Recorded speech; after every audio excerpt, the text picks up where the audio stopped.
Welcome back to the David Pakman Show. We're back on the show. Make sure to sign up to become a David Pakman Show member at davidpakman.com/membership. You get the commercial-free podcast, the bonus show, the full archive of programming dating back more than 6 years, and also, Lewis, starting this week, video of the bonus show. Very, very exciting.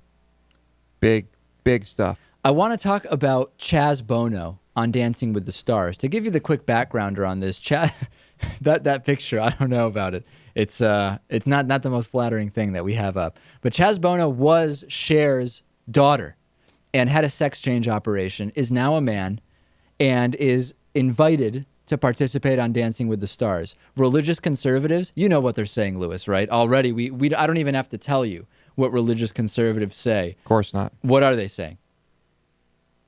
That this is an abomination. Right. This is going to be confusing to children. Children might see that someone has had a sex change operation and want sex change operations themselves, because it's very simple. If you see that people are gay, you might say, oh, I'll be gay also, because that's just the type of thing it is. Mm-hmm. So that's the association. Yeah, go ahead, Natan. It's about as likely as as a man looking at a woman and wanting to become one.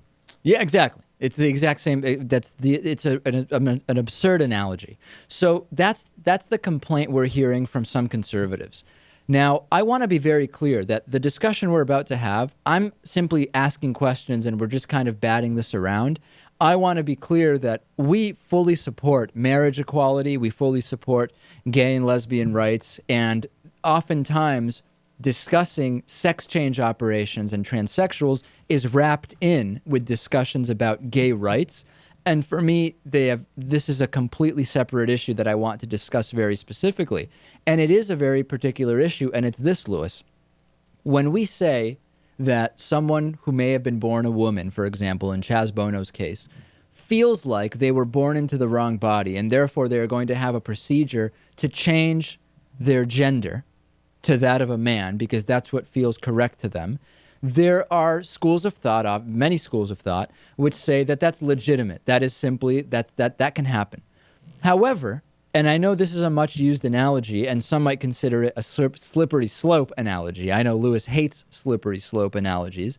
So that what if I were to say, you know what, I know I was born with 2 arms and 2 legs, but deep down, I really feel like I should just have 1 arm, and therefore I want to find a doctor to remove one of my arms, okay? Most people would say that that is an indication of mental illness. That's not a legitimate feeling. In other words, if you really feel like you were born with 2 arms, but you should only have 1, there's something wrong. So clearly there is something about gender and gender identity and sexuality that we consider to be different than the arm scenario. Would you agree with that? I just that's a very confusing comparison there. Well, let me go. To me, it's not confusing. In other words, if someone says I was born with the wrong amount of arms and I want to fix that surgically, we say you probably need to go and have your head examined. However, many say if you feel like you were born if you feel you were born into the wrong body and you want to have a procedure to change that, that bears no resemblance to just wanting to have an arm removed. When the argument could be made, how do we know that one is more legitimate than the other? Natan, I know you think that there is a big difference. And again, I'm playing devil's advocate here on this issue. Why is one seen so differently than the other? Is it because gender is considered very different than everything else?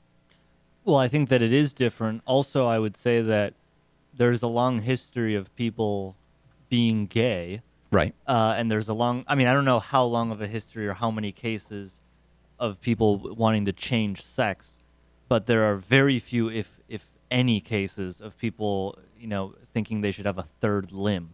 So in the sense that there's a long history of this. Or 1 less limb. Either way. That's right. Right. Okay. So I think that's one difference, at least. I mean, there's a long history of this. So I think the real question here is one of where is the line, right? I mean, in other words, there are a number of different ways someone can feel their entire life. Some of them we would say are clear indications of mental illness, and some we would say are not. At the same time, there are a number of different procedures people can choose to have. Plastic surgery is a great example because you are changing, in essence, how you were born. You're not changing your gender, but you certainly could be changing a number of other things. You're altering yourself. You're altering yourself. And we know that there are diseases which are, body dysmorphia, where you constantly are getting plastic surgery to change your body. So there can be mental illness in plastic surgery. There are some very blurry lines here as to what is acceptable and part of a healthy self-image and what is indicative of mental illness. Yeah, go on. Well, yeah, I was just going to say that there is one basic difference between body dysmorphic disorder, or at least what people usually think about it, and, for example, Chaz Bono. I mean, I saw him on like Letterman or something describing his history with, wanting to be a man. Sure. And he always felt that he wanted to be very specifically a man.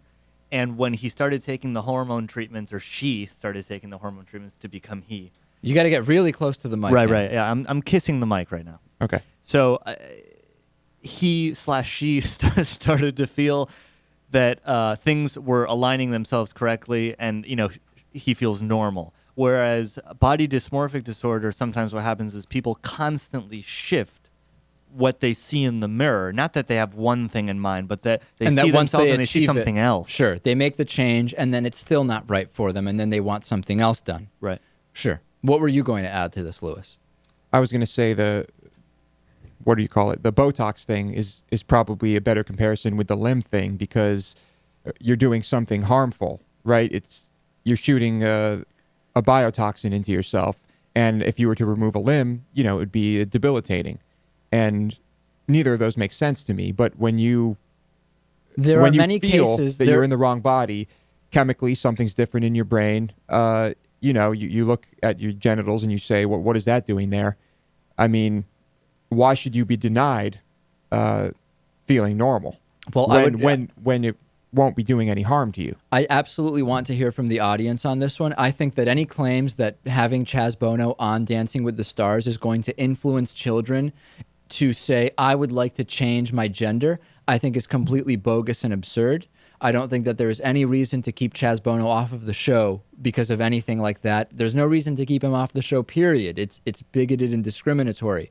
I think it brings up interesting questions about what body changes can be, in certain cases, a result of normal, rational thought processes, and at what point do we have to say, is there something wrong going on there? And I think that there is no clear answer. I think it's a very, very complicated topic.